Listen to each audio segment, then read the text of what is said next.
Hiya, Shane here, or Longland67, coming to you with a quick build update on my Koenig's Tiger, or Tiger, which is Dragon's 172 scale King Tiger with Porsche turret with molded on simmers. So here we are. I'm just going to talk you through what I've done. At the start of the slideshow, I changed the intro to the photographs of the actual diorama I will be building. I'm not sure on the background of the vehicle. I just picked the photograph because it appealed to me, it looked interesting, and the challenge, even if it's not strictly in the timeline for normally, the hell with it, I'm just going to build it anyway. I'm building it out of enjoyment now than anything else. So I've added some more detail. So first things first, where's something to point with? So I've added the wiring for the headlight and the little conduit point using lead wire and a piece of styrene rod. Also, I've opened up the hatch. If you remember the first video of this, the hatch was glued closed. I partially opened it and I blanked the inside of it with a piece of styrene. Where most of the work's been done is in the engine bay. This is not glued down, so I can show you.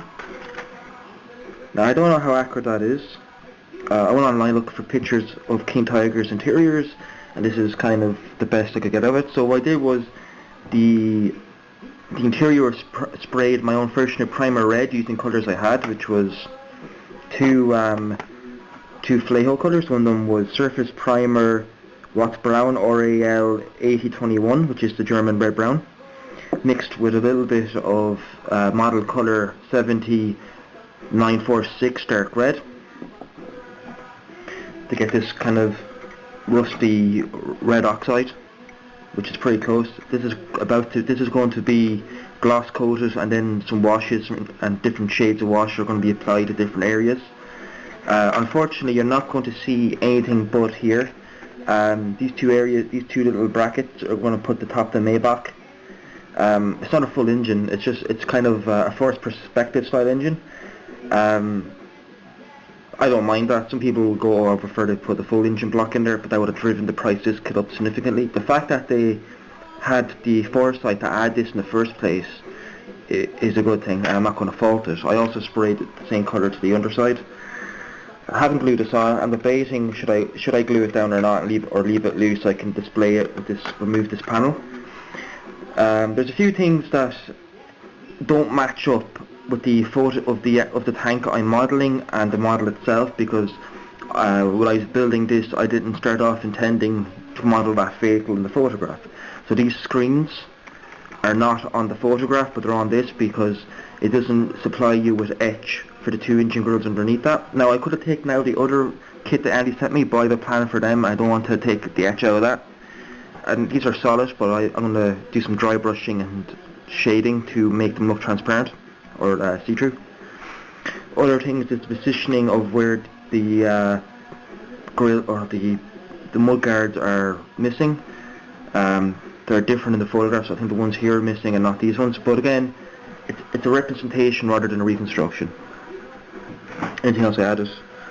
That's really it. Then I did some more detail work on the turret. So if you think about the photograph of the turret, there's an impact on the commander side of the turret. What I did was I took my Dremel and tried to recreate the scratches and dug in. So that's going to be interesting to weather that up. So you're going to kind of see the base colour, then the primer of the actual vehicle, and then the steel underneath it. So that's going to be a nice kind of little bit of transitional chipping. Other thing is I painted up the gun breech. Just sprayed it. What did I spray it? Sky grey. I didn't go flat white because I don't like doing flat white. Sky grey. Took a sponge, did some of that red primer around the gun breech, and then give it a wash, a heavy wash. Nothing too neat there, because you're not going to see any of it really. Even though the hatch is open, you're still not going to see that much. But no, just add a little bit. So I always hate that term of model making, but I'm going to use it. It's like I know it's there. I know in my look, anytime I kind of skimp out and don't add that bit of detail, thinking that no one's going to see it, and then once I actually put it in, it's so visible, so I didn't want to take the risk. Okay, so we're nearly near painting. The various roll wheels are primed and ready for the Dunkelglab, and this is what I'm really proud of. Here's reconstruction of the base. It's blanked off here to allow me to pour water, though I might actually like putty over all this, because the photographs of that tank I actually thought first was in a pond or a ditch, but the water only seems to be in one. It looks like a puddle more than a pond. Again, since I'm not building a complete representation of the tank, I might leave that as a pond and try my look at pouring still water. I don't really like using still water, it always cracks on me, sorry. And we'll see. So this is how the tank's going to look. So I have the footprint of the tracks and the vehicle sanded down, because the torsion arms are moulded on the vehicle, so I had to kind of get around that by actually cutting the impression of the tank into the model. And also it's pretty accurate how the tank actually sits on the ground, because if you look carefully at the photograph, it's almost like it's slid, so it's pushed the ground flat around itself, so it's not on broken ground. So there we go. So it's going to be something like that. It's actually going to be a little bit like this. The turret's a more straight angle. So it's pretty close actually to the real thing. I'm looking forward to it. Just need a bit more sanding. I want to know how I'll do final touch-ups and tuning of the how it sits on the base once I get the tracks done, which I'll be painting separately, and then I'll weather everything up together. Also, I'm trying to get as close to the photo as possible. I'm going to try to make the rag or the cloth hanging off the muzzle brake. I don't want to use putty, or I'm going to use the rolling skins for cigarettes. I might pick up a pack of them, they're only a couple of cents, and use that, because that'd be very thin and probably scale appropriate. What else is going on? As for markings, the vehicle in the photograph appears to be a simple two-tone vehicle, Dunkelglab, and what appears to be the green colour. I'm not entirely sure, it looks to be that, because the green striping, or the striping on the vehicle over the yellow base colour, seems very light, which would kind of suggest to me that's a lighter colour. I know this is really kind of like pretentious rivet counter shit, but how I'm reasoning that it's the green over the red brown is that if it was the red brown, since it's a darker colour, the stripes would be a bit darker and they appear to be quite light, almost barely visible. I didn't even notice them the first time I looked at the photograph. And also has that big 11, I believe, kind of almost painted on turret number. So I'm going to be using this turret number, which is 13 from the third, I think third/S, I think that's the third company, Panzer Achtelung 503. Oh, sorry, what I say is it's 316 France. Sorry, no, I was looking at this one. It's this one here, sorry, with the big 13. It's very close to the actual vehicle in the photograph, ironically. I know it's not the right turret number, but it's close enough for me, and it should add for a nice kind of visual interest. I'm also going to have to distress the decal on that side, because if you remember looking at the photograph, the round had chipped away the paint from the number. So it should be a lot of fun. I'm still debating, do I want to put the stripes in? I think I might. I'm not entirely sure yet. If I can find better photographs of it, I will. If not, I'll leave it in Dunkelglab. We'll see. Again, I switched the premise of this build to more fun, because I've been burnt out on this project, and I'm kind of taking a leaf out of Cohen's book that I had to kind of reanalyze what I wanted to do with my channel and what I want to do with my builds, and they weren't being fun. So that's why I originally said I was going to enter the Italian group build. I regret to say that I will not be, but not for a while. I just had too much on the go, and to be honest with you, I don't have the energy to do another group build. There's too much on the go. I've already committed myself to too many. So I'm just going to finish off what I have yet to do. So sorry for that, Jimmy, but it's just the way it goes, my friend.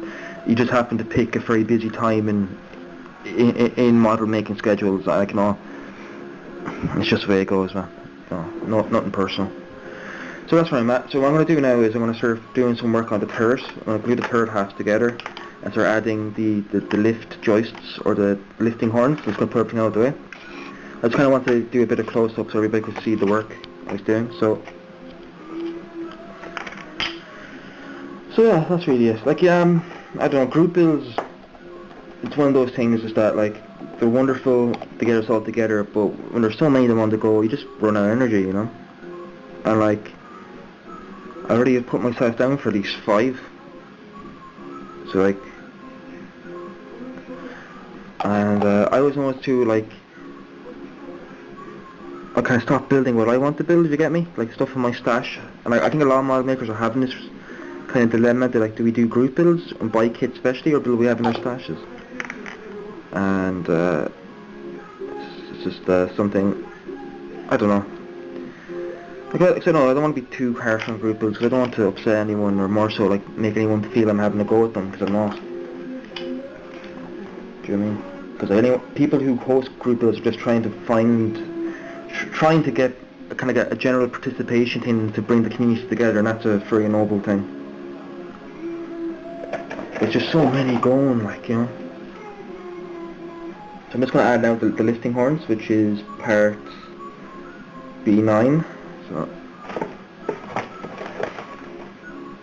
there we go. B9. So that's pretty it. Like, I thought a bit to do, but I'm feeling a bit tired, so kind of most of my energy is just going into building the model. I want to get a bit done today, but just wasn't really in the mood to do anything. The weather's been a bit terrible here, which is annoying me because I want to do a bit of training today, but it's been a bit of a weird weekend for me, kind of. I don't know. Luckily I feel much better now, but I kind of disappeared a little bit.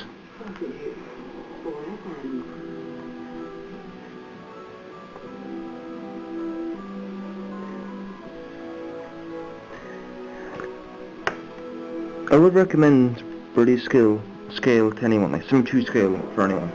A lot of people are put off because, oh, it's too fiddly, or my fingers are too big, or something like that. But actually, a lot of people, I would recommend, even if you feel that, oh, my skill set is not suited to this scale, you'd be surprised, you know.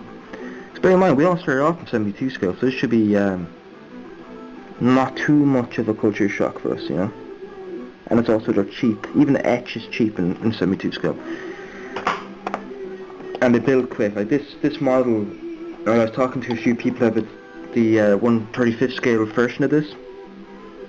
And this kit obviously it's going to be a little bit more. It's going to be a little bit more simplified to its 35th scale brethren.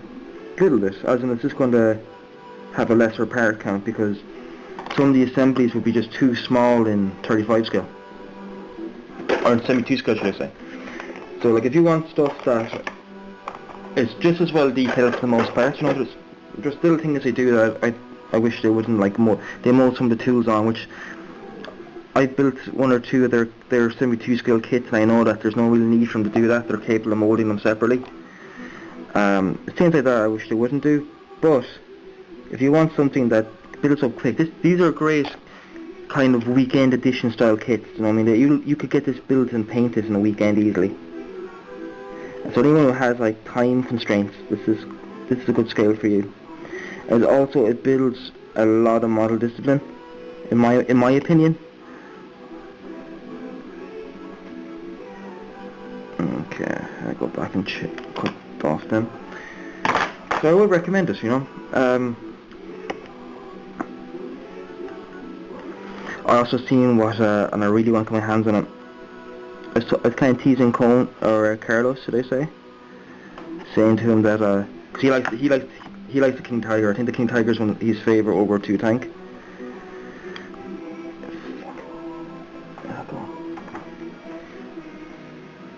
Basically, that using the kits that Andy sent me, I think I have two. I think there's two King Tigers with Hanschel turrets, and I'm thinking of maybe doing a diorama set in the air dens of Camp Crew Piers, or Pipers, or I can never think of how to properly say his name. I believe he had quite a few King Tigers assigned to him, Tigers and Panthers. So all the cool stuff. You know, I like the Tiger 1, but it's no Tiger 2, like. I think Cohen will have a heart attack after hearing that, but I don't know, it's just the King Tiger it actually looks almost like a modern battle tank in many ways, especially this turret. I don't know why, it just looks so sleek.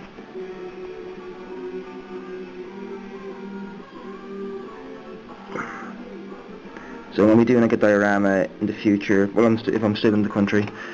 I mean, I haven't started training or like selection for my job, for the army, but I should be. That could be a good few months off yet. And it's going to be like them moving through a forest. So it's going to be, I plan to put at least two king tigers, Heinschels, maybe a panther, and maybe a half track or two. So it'll be a pretty big diorama, but 72 scale you can be surprised what you can fit into a space that maybe that you'd almost use up for one 35 scale diorama with one or two vehicles. So no, you can do quite a bit. And then I also discovered, I always wanted this in 35 scale, but I could never afford it. It was so expensive. And that's the Semo tank transporter that Tamiya's done years ago. It's like 100 and something euros. But I found that Trumpeter have released, I don't know if it's a new release, I imagine it's pretty new at least, that they've released, God, I can't even think of keep losing my train of thought. I haven't really learned how to talk and build at the same time, but they've released the Femo and the transport trailer. It's like $27, so it's like 18 euro, 19 euro, something like that. It's basically under 30 euro, which is unreal for something that, and like even a 72 scale that would be big. So that might be good maybe for maybe some, I'm going to be building it myself, but it might be handy for entering into one of the group builds maybe that I've already put my name down for. Because like how I see it, there's a few of the GBs that I want to do, and I said I'd do it way back, and I kind of still want to see it through, and that'll be the last GBs I do for the year then. I'm just not really in the humour for anymore. I kind of want to build a few of my own models, and I don't mind doing buddy builds because like they're more manageable. So I just added the towing rings, or the lift rings on the turret. I'm going to add the gun now. The gun fits a bit loose, pretty good. I did give some gentle sanding, and I bought some super fine sanding sticks, which is also going to be pretty handy for my Hobby Boss 148 scale F-18 A1 or A. Beautiful airplane. The only downside of that entire model is there's a big dirty mold seam running down the bloody canopy right down the centre, which I was like, could you not been smart and hid this in the frame, at least in the frame for the canopy? So that kind of annoyed me a little bit. But other than that, I got like the Squadron Superfine polishing stick, and that should remove that actually. I hope it will. I'll show it to you now in a minute.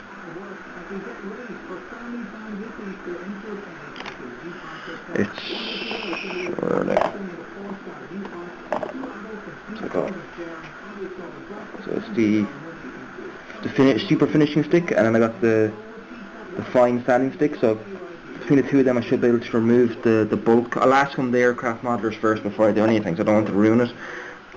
And I also got some aftermarket. I got quite a bit of aftermarket. I got 2 engines from Aries, 2 resin engines, and I'm really happy I bought them. They weren't that expensive. That means I don't have the steam line running down the edge of them. I got Edard's pre-painted or pre-coloured interior set with the cockpit, and I got the masks, so I can't wait. I was going to buy the radar nose dish, but I'll probably do that with the 2-seater, because I really want to build a 2-seater as well with this kit. So we'll see. This is not wanting to cooperate for me.